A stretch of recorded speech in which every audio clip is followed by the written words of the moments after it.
Hello, shalom, and welcome to this episode of Congressional Conversations, where we discuss the priorities of New York's Jewish community with members of the New York Congressional Delegation. I'm your host, Michael Miller, the Executive Vice President and CEO of the Jewish Community Relations Council of New York, JCRC-NY, and today, hailing from the Hudson Valley, New York's 18th Congressional District, we welcome Representative Patric Maloney.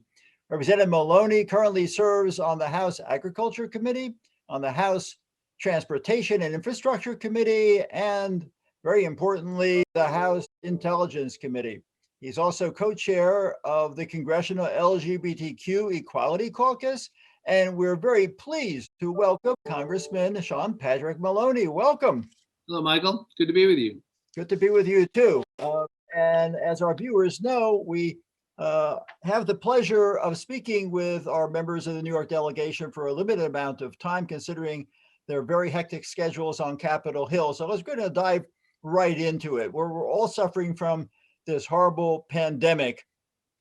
And thankfully, the vaccines are helping, and millions of Americans have been vaccinated, have been inoculated, at least the first one. But it also has brought about other ills in our society. One of them is food insecurity. So you're on the Agriculture Committee, Congressman. And so what have you seen with regard to food insecurity in your district, in the state of New York, across the country? And what can Congress do to attempt to alleviate this very difficult challenge for people? Right. Well, first, let me just say thank you for allowing me to join with you. It's not a substitute for the usual breakfast we do. Right. It's nice to see you, even virtually. And thank you. I want to say hello to all of your members and friends of mine over the years. And listen, I know that you're about to start a new chapter in your life, so Mazel Tov, and thank you for so many years of extraordinary service to this organization. Well, look, it's an important question. I hope everybody is holding up well. It's been a long stretch. There's loss and pain we can never repair, but there is some hope now, and thank goodness. Yeah, the new administration has, as you know, successfully passed a massive historic rescue package that includes extraordinary resources for those who are food insecure. And so, the fundamentals are really important. The SNAP program, what we used to call food stamps, is critical. Yes. But support for food banks and other community efforts. I was at a food bank in Newburgh just a couple of weeks ago, helping to, assemble the boxes and hand them out. If you really want to see what that means to people, I encourage people to volunteer at a local food bank. It can be done safely and even during the pandemic, but you see just hundreds of people show up. I think the food bank in Newburgh serves about 800 people, and they do it in about 3 hours of putting boxes in trunks and trying to be safe. But and you see the people come through, and it's not who you'd expect. A lot of people out there are really struggling, and it's been a weird recession that way because some people are doing okay, crawling the walls at home, but otherwise okay, not missing a paycheck, staying healthy, and other people are just devastated either by the loss of someone or by an economic crisis, losing a job, losing their paycheck. So it's never been more important. And what I can tell you is we put robust federal resources behind that effort, and thank God for it. Yeah, and I think many people here in New York City just view food insecurity through the eyes of the urban situation and don't take into account what's happening in the suburban and rural communities as well. You have urban populations too in your district, but you also have the suburban and the rural. So it's across the board, isn't it? Well, that's absolutely right. And the fact is we get hit on kind of both ends of that because I represent a good number of farmers in Orange County, New York. It's actually a big part of our economy, the agricultural sector there. These tend to be smaller family farms, diversified crops, under 200 acres. And they don't have a lot of margin for error. And so when their markets close, when there's disruptions, when they can't get their workers, it's a big problem. And so we worry about, and by the way, the spending the federal government does to support nutrition for families is some of the most efficient dollars we spend, and of course helps American agriculture because people don't realize, but Orange County, New York, which is about half of my district, is sort of a breadbasket for New York City. All that food you see in the farmers markets, those green markets in the city, that comes from my district for the most part. So So being able to kind of have that economy up and running is supported by the humanitarian concern about people who are food insecure. So it really helps on both ends of the spectrum. And how does that fit into the vaccine challenge of getting everybody inoculated? Again, we're seeing it in the urban areas around New York City. What is it like in your district, in the 18th district, particularly with regard to the rural constituents that you have? Well, obviously those of us in the Hudson Valley were really at the heart of this thing. The original hotspot was in Westchester, as you know. So we've been, not in the thick of it like it was maybe in southern Westchester or in the city, but boy, right on the edge of it. And so we've been through the ringer. But I'll tell you, it's great to see what's happening recently. We had a sort of third peak, like many places in New York recently. But in the last couple of weeks, if you look at the numbers, we're down 30-40%. New infections on a 14-day average. That's the vaccine working. We're up to about 40% of the population with one shot, about 30% fully vaccinated. And of course, the supply has come way, way up. We're opening a bunch of new sites almost daily, it seems. And of course, more distribution points, pharmacies, doctors' offices, and the like. And so really right now, our biggest problem is going to be a demand problem. We're going to have to make sure that everybody gets the vaccine. I will tell you, as members of Congress, we've had the vaccine available to us since December. And as we sit here now in April, about 25% of the members of Congress have not been vaccinated yet. So they don't want to be, or because that's a great question. And they tend to be in the other party, and I don't want to get partisan, but as you know, the pandemic came with a lot of politics. It's really unfortunate for those of us who just believe in science and public health. Yeah. And something as fundamental as vaccines. And look, people have questions. That's fair. And there's lots of information out there. The answers are all good. It's going to save your life. Get the shot. But yes, I think we're going to see that we're really going to have to encourage our neighbors, and the private sector may have a role to play in sort of steering people towards what's important for all of us. We can get our lives back, get our economy going again. Yeah. Well, thank you for that answer, and really good luck. And we really appreciate all the advocacy that you're engaging in on behalf of your constituents and all New Yorkers, frankly, all Americans in this regard. Let's pivot now to national security, you being a member of the House Intelligence Community. How do we reset our priorities during this new Biden administration? And what are some of the challenges that the United States is facing, particularly during this ongoing COVID world within which we live? How does a role that you play on the Intelligence Committee pertain to the greater picture of the safety of the world? Well, thank you for the question. It's some of the most important work I do in the Congress. And I will tell you, a lot of it's in secret. So that can be a little like moonlighting, where you're doing an important job and nobody can know about it. Right. But I care a lot about it. I mean, look, we're at a turning point. After 20 years of justifiable and intense focus on counterterrorism around the world, we're really now confronted with a great power competition, or with a hard target competition, I would say. And really that comes down to a few countries. And of course, this is typified by the president's decision to withdraw all American forces from Afghanistan, which I believe is the right decision, but fraught with peril, as they would readily admit. But that really represents, I think, a turning point where we will increasingly focus on China as our strategic competitor for the next generation. And we need to cooperate with them in some areas like North Korea, but we need to confront them in others like the South China Sea and their human rights record and theft of intellectual property. And we need to compete in still a third category where we've got to bring our A game, because they sure are. But it relates to Russia as well. We're seeing a disturbing movement of Russian forces right now along the border with Ukraine, and that's a very dangerous situation. And Russia is a malign actor across a number of areas, from cyber intrusions to election interference to the physical invasion of their neighbors, not to mention the human rights record internally, with people like Alexander Navalny being in so much danger. But we're also talking about Iran, which continues to be a malign threat and up to no good in so many areas in the Middle East. I don't need to tell your folks that. But the truth is that it's a very delicate moment there. I'm glad that the previous administration put extraordinary pressure to bear on that regime. I'm glad we killed General Soleimani. That took guts, and I think it was the right decision. It didn't come without a cost or risks, and those may develop over time. But I think we've reset deterrence with that country, and I think we've got to get the next chapter right. And the fourth one would be North Korea. It's a very dangerous situation on the peninsula. It remains so.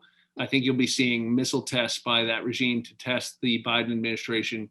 And since I said something nice about the previous administration, let me just say, I think of all the areas that hasn't got a lot of attention, the development of the North Korean nuclear program has advanced considerably in the last 4 years with an intercontinental ballistic missile capability, multiple reentry vehicles, potentially thermonuclear warheads that can range now most cities in the United States. So it is a existential threat to our society in a way that we have really not seen since the Cold War, and yet we've made very little progress on it. And so, so there's a lot of danger out there in the world, but I'm confident that the new administration has a great team in place and is doing the big things right. Well, thank you for the very comprehensive response. So let's deal with three areas. Let's first start with the JCPOA and Iran. You mentioned Iran in your remarks. The administration is looking at the potential for re-entering after the previous administration withdrew from the JCPOA. What are your views in terms of what the administration should do, how far it should go, particularly when it comes to the sunset clauses, some of which have already been passed, and the potential for Iran now that they're threatening to enrich to a 60% level. Speaking about existential threats, that's an existential threat to Iran's neighbors, and eventually with their development of intercontinental ballistic missiles, even territorial United States. What should the administration do when it sits across the table or indirectly with the Iranian regime? Well, it's a critical question.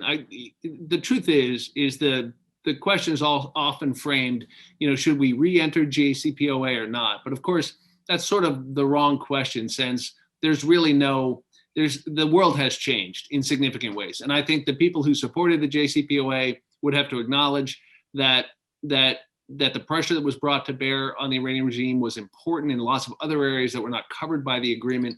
I think it will have to contend with the shortcomings of it now where we are. And so even if you're advocating for a return to JCPOA, it's going to have to look very differently, and it's going to have to reflect the modern reality. By the same token, those who oppose the JCPOA also have a responsibility, I think, to admit that the problem is worse, not better, than it was when that agreement was signed and entered into.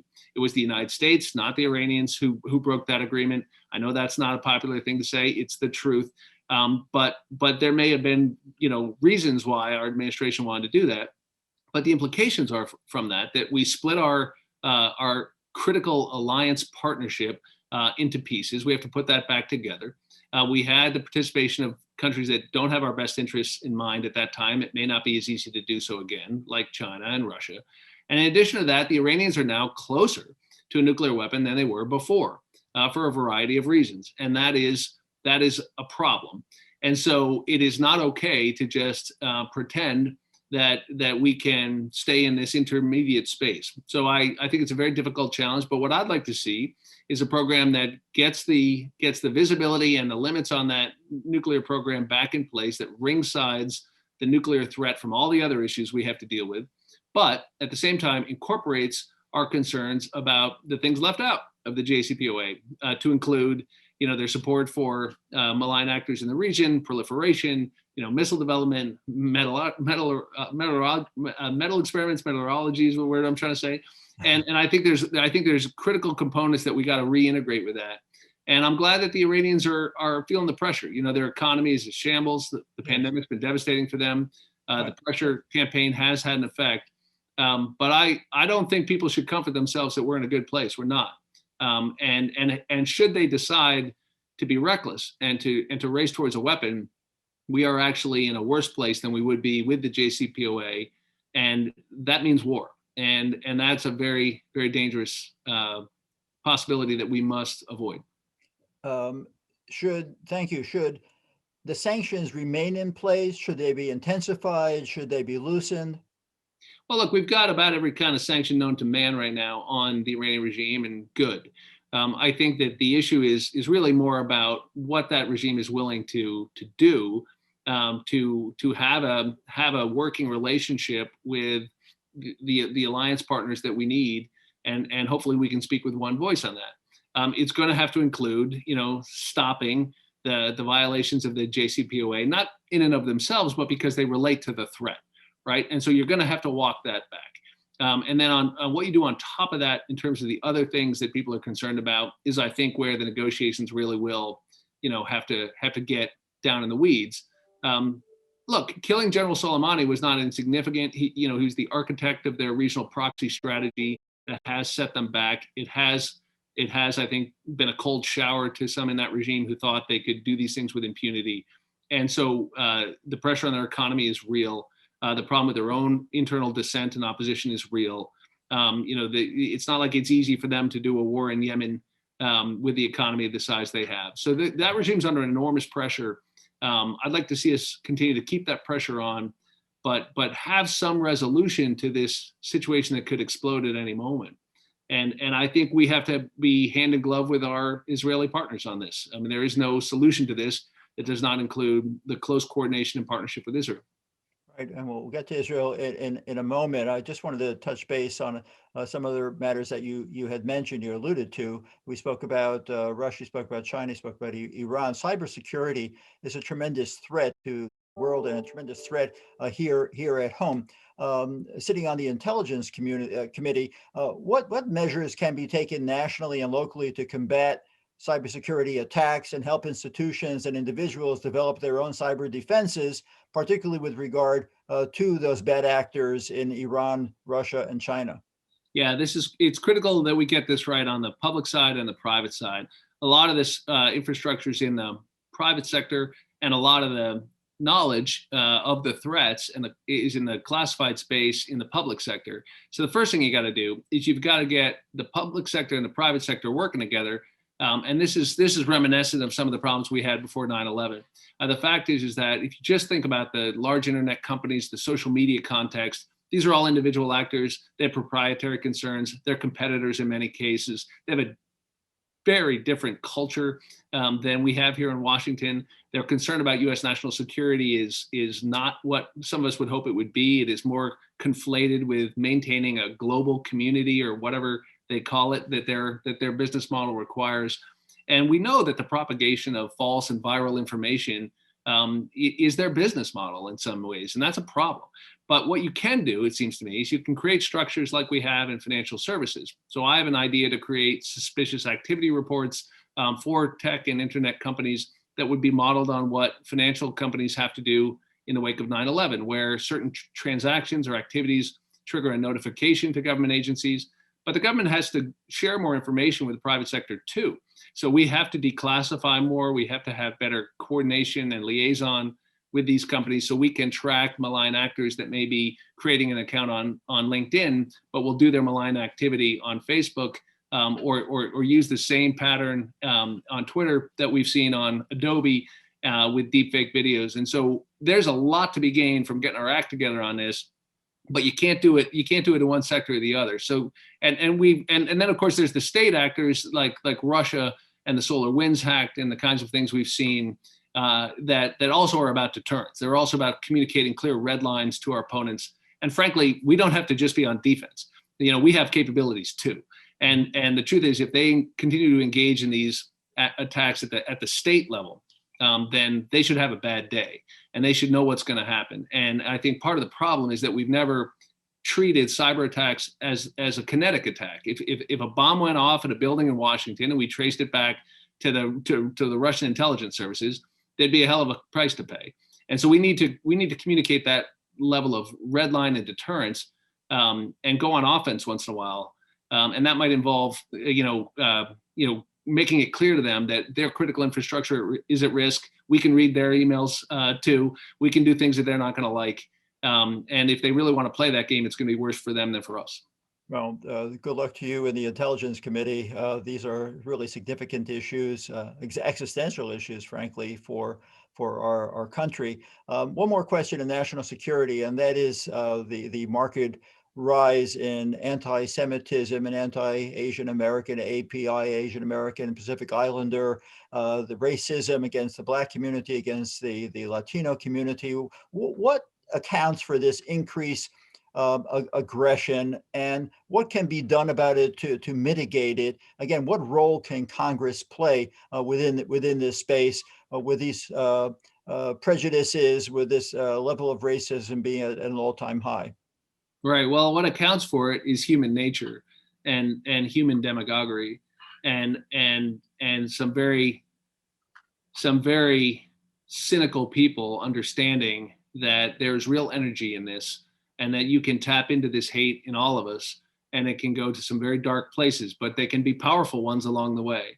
And I think what we've seen in our country is a modern difficulty remembering the lessons that our grandparents learned during the Second World War and in the aftermath. And so we got closer than I'd ever like to be to seeing those forces unleashed on the United States government on January 6th. I was there. Yeah. And so I think there's a number of things we need to do. First, we need to have leadership that leads us up, not leads us down. Secondly, when we get into the area of specific legislating, I mean, there are things we can do like the effort to have better resources at the Justice Department on the anti-AAPI, anti-Asian hate we've seen.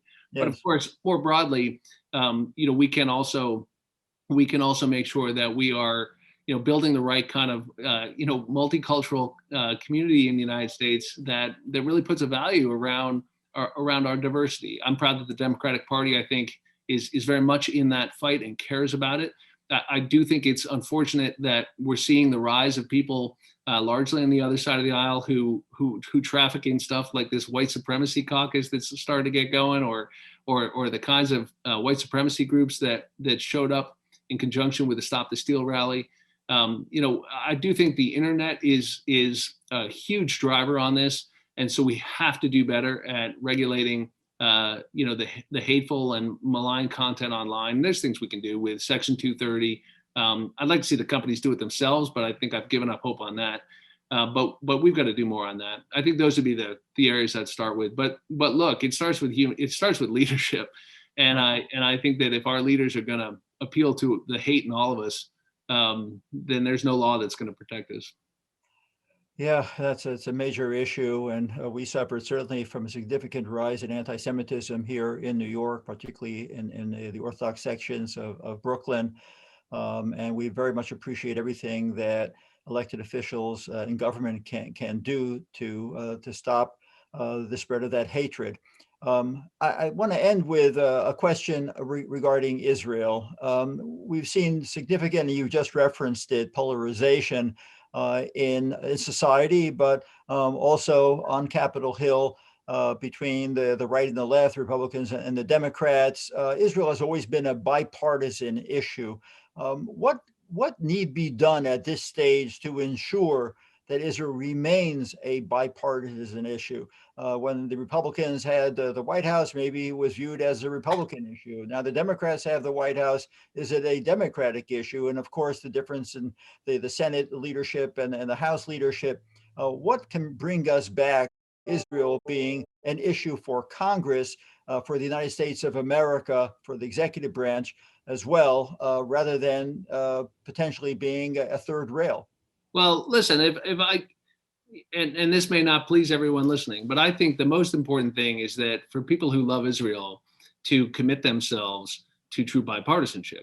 The fact is that if this gets conflated with the agenda of one party or the other, then the big game is in trouble. You're right. It's the crown jewel of the U.S.-Israeli relationship for the last 70, 80 years that it has been robustly bipartisan. Still is, I'm happy to say.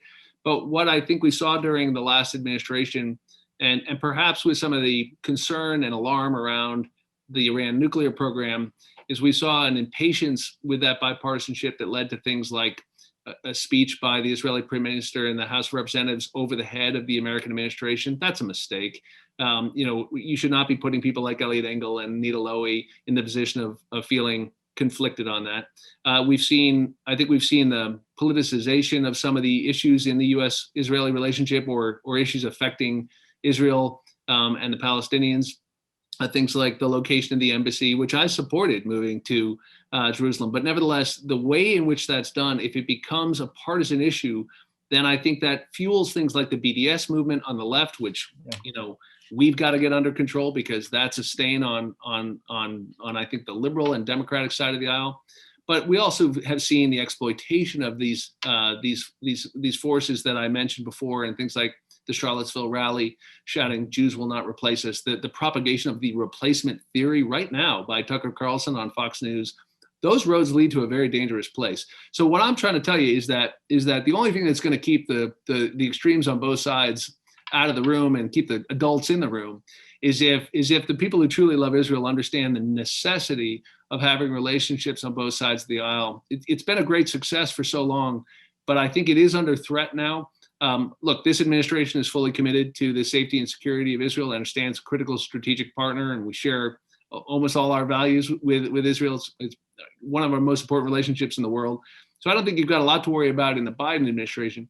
But the fact is that I am worried about the way this has become a bit of a political football, and we all have got a role to play. Well, thank you very much for that response, and thank you for spending the past half hour with me on Congressional Conversations. I've always found my conversations with you to be fascinating and informative, and so it has been over the past couple of minutes that we've been spending together. Do you have any final thoughts you want to leave with our viewing audience? Well, only that we've seen such extraordinary events this week in the conviction of Derek Chauvin for the murder of George Floyd. I think we're at a truly important moment in our country where we have a chance to do something about it. And so I'd put in a word for the George Floyd Justice and Policing Act. I think that the Jewish community has such extraordinary tradition and proud history of supporting civil rights in this country, and of trying to create a more equitable, more inclusive country. That kind of allyship right now is particularly important in the African-American communities. We try to reform policing and create a more just society. So I think that there's a lot going on here that really cries out for the kind of coalitions and allyship that really characterize some of our best moments in American history. Thank you. We certainly at JCRC are known for building coalitions, but also known for the relationships that we have with our New York Congressional Delegation, and particular relationship with the congressman from the 18th Congressional District. 18 is a very important number in the Jewish faith. 18 represents the word chai, which means life. So you certainly have brought a lot of life to your role representing your constituents and within the New York Congressional Delegation. And once again, I'm thrilled that you spend the past half hour with us. Thank you very much. And to our audience who are watching, to learn more about the issues we spoke about today with Congressman Maloney, please check out our website, www.jcrcny.org, and our focus on communal priorities for 2021. We look forward to seeing you next time on Congressional Conversations. One more time, our gratitude to Congressman Patric Maloney from the 18th Congressional District in New York for joining us for the past half hour. Goodbye and shalom to all. Thank you.